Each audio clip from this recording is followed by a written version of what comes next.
CM Dhami ने श्रीपुर बिछुआ में दी श्रद्धांजलि। जन समस्याओं के समाधान के लिए अधिकारियों को दिए सख्त निर्देश। उत्तराखंड के मुख्यमंत्री पुष्कर सिंह धामी अपने खटीमा दौरे के दौरान एक बार फिर अपने सरल और संवेदनशील अंदाज में नजर आए।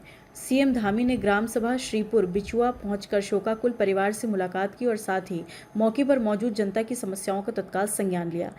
सीएम पुष्कर सिंह धामी आज खटीमा के श्रीपुर बिछुआ गांव पहुंचे। यहां उन्होंने स्थानीय निवासी रमेश सिंह चड्ढा के आवास पर जाकर उनकी माता स्वर्गीय श्रीमती रामा देवी के चित्र पर पुष्पांजलि अर्पित कर उन्हें भावभीनी श्रद्धांजलि दी। मुख्यमंत्री ने शोक संतप्त परिवार के साथ समय बिताया और उन्हें ढांढस बंधाया। सिर्फ संवेदना ही नहीं, मुख्यमंत्री अपने कार्य के प्रति भी पूरी तरह सजग दिखे। श्रीपुर बिछुआ में ही उन्होंने ग्रामीणों से मुलाकात की और उनकी समस्याओं को बारीकी से सुना।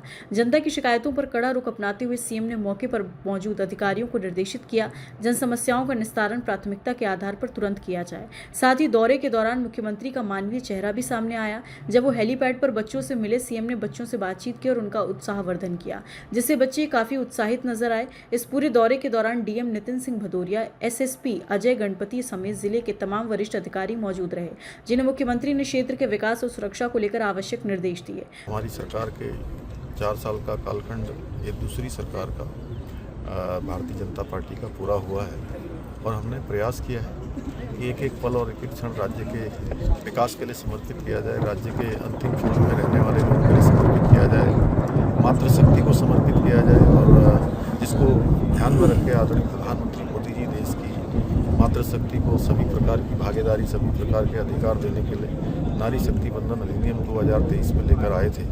लेकिन कांग्रेस और कांग्रेस के साथी दलों की कुटिल राजनीति के कारण ये राजनीति की भेंट चढ़ गया, जो 2029 में हमारी माताओं बहनों को, हमारी नारी शक्ति को जो अधिकार मिलने थे वो अधिकार मिलने से वंचित रह गए। लेकिन हमारा प्रयास है, उत्तराखंड में लगातार अपनी मातृशक्ति के लिए लगातार काम करेंगे। हमने 30% का आरक्षण यहाँ की सभी सरकारी नौकरियों में मातृशक्ति के लिए उसका प्रावधान किया है। 33% का आरक्षण सहकारी समितियों में किया है।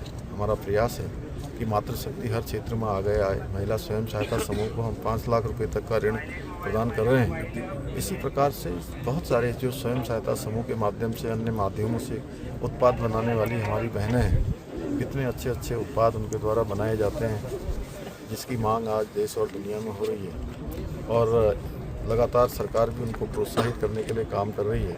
उसी का परिणाम है कि आज प्रदेश के अंदर लगभग 3 लाख बहनें आज लखपति दीदी बन चुकी हैं। 2,70,000 के आसपास बहनें हमारी लखपति दीदी बनकर एक उन्होंने महिला सशक्तिकरण के क्षेत्र में एक बड़ा इतिहास बनाने का काम किया है।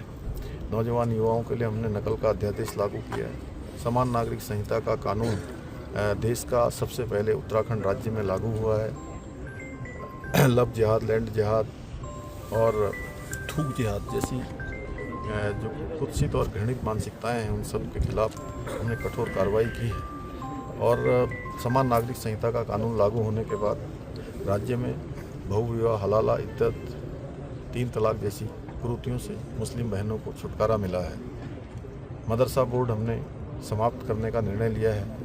इसके पीछे हमारा हेतु है कि सभी धर्मों के बच्चे, उनको अच्छी शिक्षा मिलनी चाहिए। हमारे प्रधानमंत्री जी का जो सबको शिक्षा का अधिकार है, उसके तहत आधुनिक शिक्षा मिलनी चाहिए, न कि पुरानी कबीलाई मानसिकता की शिक्षा मिले।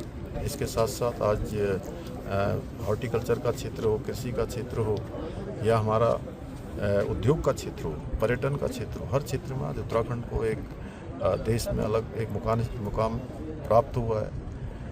SDG सस्टेनेबल डेवलपमेंट गोल्स, सतत विकास के लक्ष्यों को प्राप्त करने में पूरे देश के अंदर उत्तराखंड आज पहले स्थान पर आया है। फिल्म प्रोडक्शन के मामले में भी फिल्म निर्माताओं के लिए पहला पसंदीदा स्थान हमारा उत्तराखंड बन रहा है। 4 धाम यात्रा प्रारंभ हो गई है और पिछले 1 हफ्ते में 5 लाख के लगभग तीर्थयात्री श्रद्धालु चारों धामों के दर्शन करने के लिए आ चुके हैं। एक उनकी यात्रा इस बार अच्छी यात्रा होगी, एक अच्छा स्मरण और एक अच्छा इतिहास बनेगा।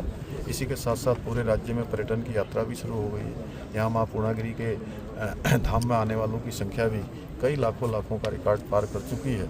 आदि कैलाश यात्रा हमारी वह भी प्रारंभ होगी आने वाले समय में। हेमकुंड साहब की यात्रा शुरू होगी। हमारा रीठा साहब का कार्य, यहाँ भी कार्य उत्सव भी शुरू होगा। सभी जितने भी हमारे धार्मिक स्थल हैं उन स्थानों की यात्रा के लिए हमने चाहे मानस खंड हो चाहे केदार खंड हो, दोनों ही स्थानों पर सभी प्रकार की अवस्थापना सुविधाओं को ठीक करने का प्रयास किया है। हमारा प्रयास है कि आने वाले समय में उत्तराखंड हर क्षेत्र में अपने देश के लिए एक मिसाल बने, देश के लिए एक बेस्ट प्रैक्टिस का राज्य बने, क्योंकि देवभूमि है और देवभूमि से ही और नारी शक्ति बंधन अधिनियम जो अभी रुका है उसको भी जो है हम लोग लगातार प्रयास करेंगे कि प्रधानमंत्री मोदी जी जिस प्रकार से आज उनकी चिंता कर रहे हैं उसी प्रकार से सभी दल आगे आकर इस नारी शक्ति बंधन अधिनियम को पारित करें और महिलाओं को अधिकार दें। खबर भारतवर्ष के लिए खटीमा उधम सिंह नगर उत्तराखंड से अशोक सरकार की रिपोर्ट। अपने शहर अपने प्रदेश की ताज़ा खबरों के लिए लाइक करें, शेयर करें, सब्सक्राइब करें और हाँ, बेल आइकन दबाना ना भूलें, क्योंकि खबर हमारी, फैसला जनतंत्र का।